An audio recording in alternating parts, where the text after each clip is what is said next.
మీ జాతకం ఎలా ఉంటుందో తెలుసుకోండి. వెంటనే జేకేఆర్ గురుగారి అపాయింట్మెంట్ తీసుకోండి. అమ్మ నమస్కారం అమ్మా. నమస్తే అమ్మా. అమ్మ, ఒక వ్యక్తి ఎదగాలి అంటే మన చుట్టూ మంచి ఒక హెల్దీ అట్మాస్ఫియర్ కానీ మంచి మనుషులు మనకి సహకారంగా ఉండి మనల్ని ఎంకరేజ్ చేసే వాళ్ళు ఉంటేనే ఒక మనిషి ముందుకు వెళ్ళడానికి కొంచెం అవకాశం ఉంటుంది. అవును. అయితే కొన్నిసార్లు మనం చూస్తూ ఉంటాం, కొంతమంది ఏంటంటే ఎప్పుడు చూసినా కిందకి దించేయడము, లేదంటే పక్కన ఉంటూనే ఉంటారు, నెగిటివ్ గా చేయడం అలాంటి ఉంటారు. అయితే ఒక వ్యక్తి పాజిటివ్ గా తన ముందుకు వెళ్ళాలి అని అనుకుంటే ఎలాంటి వ్యక్తుల్ని తన చుట్టూ ఉంచుకోకూడదని అంటారు? అంటే ఎలాంటి జాగ్రత్తలు తీసుకోవాలి తన చుట్టూ ఉండే మనుషుల పట్ల? కొంతమంది మనుషుల్లో సహజంగా నెగిటివిటీ ఎక్కువ ఉంటుంది. అంటే నువ్వు ఏది చెప్పినా వాళ్ళు నెగిటివ్ గా మాట్లాడుతుంటారు. రెండోది జెలసీ ఉంటుంది. అంటే నువ్వు ఎదగడం ఇష్టం లేని వ్యక్తులు ఉంటారు. కరెక్ట్. ఆ ఇష్టం లేనటువంటి వ్యక్తులు నిన్ను ఏదో ఒక రకంగా మాటల్లో కించపరచాలని చూస్తారు, నిన్ను దించాలని చూస్తారు, ఏదో ఒక రకంగా కామెంట్ చేస్తుంటారు. కరెక్ట్.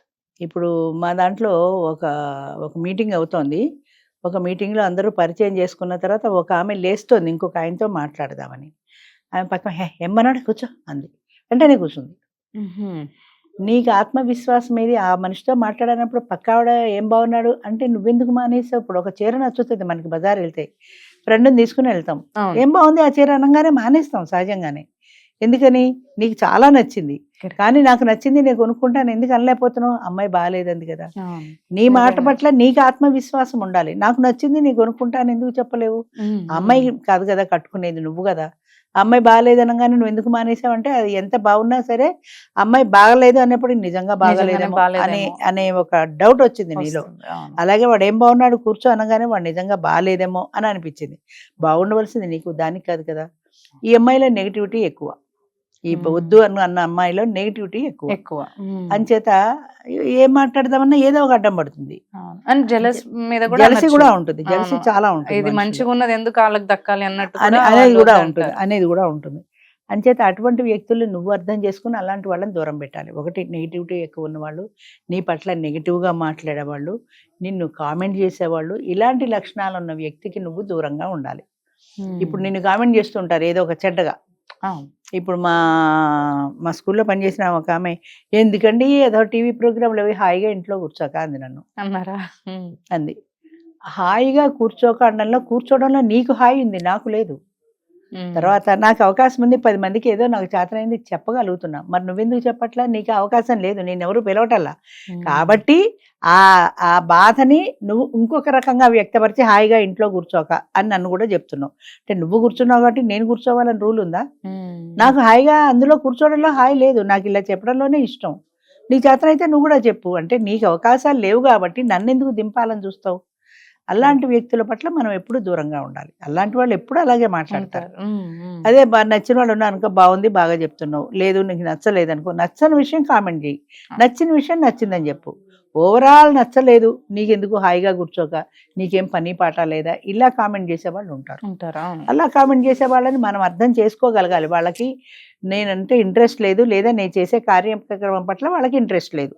వాళ్ళకి ఇంట్రెస్ట్ లేదు కాబట్టి వాళ్ళు ఏదో మాట్లాడతారు, వాళ్ళ మాటకి నేనెందుకు విలువ ఇవ్వాలి అనుకోవాలి, అంతే. అంచేత మన చుట్టూ ఉండేటువంటి వాళ్ళలో ఈ నెగిటివిటీ ఎక్కువ ఉన్నవాళ్ళు, నిన్ను నెగిటివ్గా కామెంట్ చేసేవాళ్ళు, లేదా ఏదో ఒక రకంగా నిన్ను అబద్ధాలు చెప్పి నిన్ను ఇంకా దించాలి అని చూసే వాళ్ళ పట్ల మనం అప్రమత్తంగా ఉండాలి. అలాంటి వాళ్ళని దూరంగా పెట్టాలి. ఎందుకంటే మన కాన్ఫిడెన్స్ కూడా దెబ్బతింటుంది. దాని మీద నువ్వు ఇలా చెప్పావు అలా ఏదో అన్నారనుకో, దాని మీద మన కాన్ఫిడెన్స్ దెబ్బతింటుంది. అమ్మో నేను తప్పు చెప్తున్నాను అనుకుంటే రేపు పొద్దున్న ఎదురుగుండా కూర్చొని మాట్లాడలేను నేను. అంచేత అలాంటి వ్యక్తులకి ఎప్పుడూ దూరంగా ఉండాలి. మన ఆత్మవిశ్వాసం ఉండాలి, మన కాన్ఫిడెన్స్ తో మనం ముందుకెళ్ళాలి, అంతే. మనం పక్కనే ఉంటూ ఈ జెలస్ ఫీల్, అదే ఇలా ఫీల్ అయ్యే వాళ్ళు ఎక్కువ మంది ఉంటారు సమాజంలో, అలా ఫీల్ అయ్యే వాళ్ళు చాలా ఎక్కువ మంది ఉంటారు. అంచేత అలాంటి వాళ్ళకి మనం ఎప్పుడు దూరంగానే ఉండాలి. లేదా వాళ్ళు అన్నా సరే పట్టించుకోనంత స్ట్రాంగ్ గా ఉండగలగాలి, అది కష్టం. అంత స్ట్రాంగ్ గా ఉండడం కష్టం. వాళ్ళు ఏదో మాట అన్నప్పుడు అదే పెట్టుకొని మనసులో పీకుతుంటది మనకు. అందుకని అసలు ముందే వాళ్ళకి దూరంగా ఉంటే పోయి కదా, వాళ్ళని దగ్గర పెట్టుకోవడం ఎందుకు, వాళ్ళతో ఇలా మాట్లాడడం ఎందుకు, వాళ్ళు ఏదో ఒకటి అనడం ఎందుకు, అన్నారు కదా అని మళ్ళీ మనకి బాధ ఎందుకు. ఏదో కామెంట్ చేస్తారనుకో, పక్క వాళ్ళు ఉండగా మనం వినేలాగా చెప్తారు, ఆవిడకేంటి పని పాట లేదు, ఏదో కూర్చుని తోచినవన్నీ చెప్తూ ఉంటుంది అన్నారనుకో, నేను తోచినవన్నీ చెప్తున్నానా, నేనేమైనా తప్పు చెప్తున్నానా అని వీడు వెంటనే అంతర్మథనం అంటే మొదలవుతుంది ఎవరికి నచ్చట్లేదా ఏంటి అని ఒక భావన thought బయలుదేరిపోతుంది. వచ్చేస్తుంది. ఎప్పుడైతే భావన బయలుదేరిపోయిందో, అమ్మో వ్యూయర్స్ ఎంతమంది ఉన్నారు, పెరగలేదు, ఈవిడ చెప్పినట్టు నేను తప్పు చెప్తున్నానేమో అనే ఒక గిల్టీ ఫీలింగ్ నీలో మొదలైపోతుంది. నీ Okay. కాన్ఫిడెన్స్ తగ్గిపోతుంది. నీ కాన్ఫిడెన్స్ తగ్గకుండా నువ్వు ఆత్మవిశ్వాసంతో ముందుకు వెళ్ళాలి అంటే అలాంటి వాళ్ళని పట్టించుకోకూడదు. వాళ్ళు వస్తే ఏదో ఒకటి మాట్లాడతారన్నప్పుడు ముందే దూరం పెట్టు. నీ దగ్గరికి మాట్లాడే అవకాశమే నువ్వు ఇవ్వకు. అవును అవును అవకాశం ఇస్తే మాట్లాడతారు, అంతే కదా. అవును. అంచేత అలాంటి వాళ్ళకి అవకాశం ఇవ్వకుండా ఉండాలంటే నీకు దూరంగా ఉండడం మంచిది. నువ్వు కూడా అలాంటి వాళ్ళని దూరంగా పెట్టుకున్నప్పుడు నీ కాన్ఫిడెన్స్ కనీసం నువ్వు నిలబెట్టుకోగలుగుతావు. అంచేత ఎప్పుడు కూడా దుష్టులకు దూరంగా ఉండాలని ఒక సామెత ఉందమ్మా. ఉంటుంది అవును. అంచేత అలాంటి వాళ్ళకి మనం ఎప్పుడు దూరంగా ఉండడమే మంచిది. నీ పని మంచిది అయినప్పుడు నీ చేతనైన పని నువ్వు చేసుకుంటూ వెళ్ళిపో. అవును. ఇప్పుడు తోడునిడా ఉంది, తోడునిడా మొదలు పెట్టాను, ఎన్ని రకాల కామెంట్లు వచ్చాయి స్టార్టింగ్ లో, ఎంతమంది ఎన్ని రకాలు మాట్లాడారో, ఇది తప్పన్నారు, అది అలా అన్నారు, నీ సిగ్గు లేదా అన్నారు. ఇప్పటికీ 50 ఏళ్ళకి పెళ్ళేంటమ్మా అమ్మమ్మలా అని ఇప్పటికీ అడిగే ఆడవాళ్ళు ఉన్నారు. పెళ్లి అనేది ఎంతసేపు అమ్మమ్మనే అంటున్నావు, నువ్వు అమ్మమ్మ అయ్యావా తాతయ్య అయ్యావా కాదు, నీకు తోడు ఎవరున్నారు అది చెప్పు. నీకు 50-60 ఏళ్ల వయసులో నీకు అనారోగ్యం వస్తే చూసుకునే మనిషి ఒక తోడు కావాలి. అవును. ఆ తోడు కావాలి అనే దాంట్లో అర్థం లేకుండా 50 ఏళ్ళకి ఎందుకమ్మా ముసలి కంపు కొట్టుకుంటూ అంటది ఒక ఆవిడ. ముసలి కంపు కొట్టుకుంటానంత దగ్గరగా నేను ఎవరు వెళ్ళమన్నారు? అసలు నీకు ఒక తోడు దేనికి అవసరం? ఏదైనా అనారోగ్యం వచ్చినప్పుడు చూసుకునే మనిషి అవసరం. నువ్వు ఎంత జీతం పెట్టుకున్నా కూడా నీకు ఆ బాధ్యతగా చూసుకునే మనుషులు ఉండరు. అంచేత మీ మధ్య ఆ రిలేషన్ ఉన్నప్పుడు మాత్రమే ఆ ఎమోషనల్ రిలేషన్ ఉంటుంది, ఉంటుంది. చూసుకోగలుగుతారు. ఇప్పటికీ కామెంట్ చేసే వాళ్ళు ఉన్నారు, అయినా ఇప్పటికీ నేను కాన్ఫిడెంట్ గానే ముందుకెళ్ళిపోతున్నా. ఏ తోడు అవసరం లేదనుకుంటే ఇంతమంది మీటింగ్కి ఎలా వస్తారు అంటే వాళ్ళకి ఒక తోడు అవసరం ఉందని తెలుస్తోంది కదా. అవును. వాళ్ళు వచ్చిన నాళ్ళు నా మీటింగ్స్ నడుస్తూనే ఉంటాయి. అవును. అంచేత రకరకాల కామెంట్లు చేస్తారు, వాళ్ళకి మనం దూరంగా ఉండడం ఒక్కటే మంచిది. ఇలా చెడుగా పట్టించుకోకూడదు, comment చేసే వాళ్ళ పట్టించుకోకూడదు. దగ్గర మనం నుంచి jealous కాన్ఫిడెంట్ గా గా ఉండగలగాలి, ఉండాలి. అంతే. ఇవన్నీ అవాయిడ్ చేసుకుంటూ మొదటగా మనం మనం ముందుకెళ్ళాలి. కాన్ఫిడెంట్ ఉంటే ఉండాలి చాలు ఉండాలి ఫస్ట్ ఏంటంటే నా కార్యక్రమం వల్ల నష్టం లేదు, ప్రపంచానికి నేను నష్టం చేయటంలా, చేతనైతే మేలవుతుంది, చేతనైతే వాళ్ళు కలుస్తారు అనుకోవడం తప్ప మిగతా కామెంట్లు పట్టించుకోకూడదు. రెట్టించిన ఉత్సాహంతో వాళ్ళు కామెంట్ చేసినా నువ్వు పాజిటివ్ గా ముందుకెళ్ళి వాళ్ళ నోళ్ళు మూయించగలగాలి. ఇంకా ఇలా అన్నారు అంతే. కాబట్టి నేను చేసి అంతే చూపిస్తాననే అంతే confidence అలాగా ఉండాలి. పాజిటివ్ గా ఆలోచించాలి. కానీ అమ్మో వాళ్ళన్నట్టు ఇది వేస్ట్ ఏమో, ఇది ఇలా ఏమో, 50 ఏళ్ళకి పెళ్ళి అవసరమేమో అని అనుకుంటే మనమే తగ్గించేసుకుంటాం, తగ్గించేసుకోండి. మన కాన్ఫిడెన్స్ తగ్గిపోతుంది. అవును. అంచేత నువ్వు చేసే పని మంచిదైనప్పుడు, దానివల్ల 10 మందికి ప్రయోజనం ఉన్నప్పుడు, నేను ఎప్పుడు దేవుని మూడే కోరుకుంటా. ఒకటి, నాకు చేతి నిండా పని ఉండాలి. దిక్మాలి సీరియల్ చూసుకుంటూ టీవీలు చూసుకుంటూ కాలక్షేపం కాకుండా నా చేతి నిండా పని ఉండాలి. ఆ పని వల్ల 10 మందికి ప్రయోజనం ఉండాలి.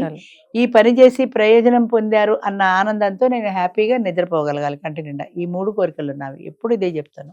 అంచేత మనం చేసే పని మంచిదై ఉండాలి, దానివల్ల 10 మందికి ప్రయోజనం ఉండాలి. ఈ మంచి పని చేసామన్న సంతృప్తితో మనం ఆనందంగా సంతృప్తిగా ఉండాలి. నిద్రపోవాలి. అవును, అవును, అది అంచేత మనం కాన్ఫిడెంట్ గా ఉంటే ఏ పనైనా చేయగలుగుతాం. అవును. అందుకని నెగిటివ్ గా ఆలోచించే వాళ్ళు మనం ఎప్పుడు దూరం పెట్టడమే మంచిది. మనం హ్యాపీగా ఉంటాం కనీసం. కరెక్ట్, అవునమ్మా. మనం కాన్ఫిడెంట్ గా ముందుకెళ్ళొచ్చు కనీసం. అంతే మీరు అంతే. అన్నట్టు. అవును. అలాగే అమ్మా. Thank you. Thank you.